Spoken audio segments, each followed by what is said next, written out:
अरे उठा उठा खोली चाहो बहिना भइले भिमुसर।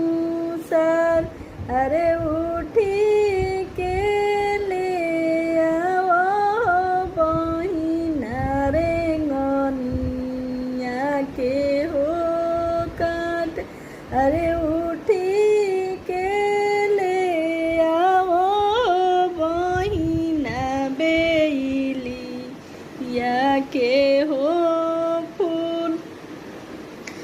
अरे हम ना उठब आमा भइले भिमुसर।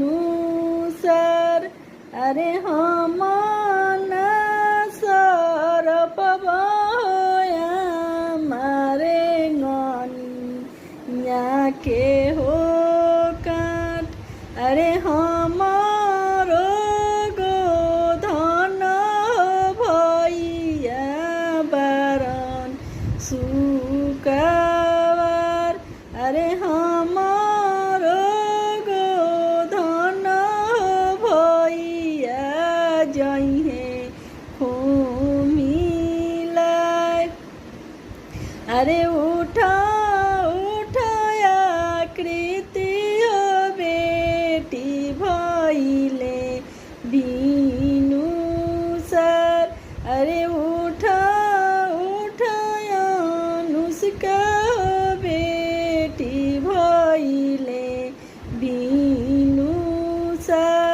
अरे उठी के ले आवो बेटी रे गनिया के हो काट। अरे हम ना उठब आमा भइले भिनुसर। अरे हम ना सरपब आमा रे गनिया के हो काट। अरे हमारो अछित भैया बारन सुकावार। अरे हम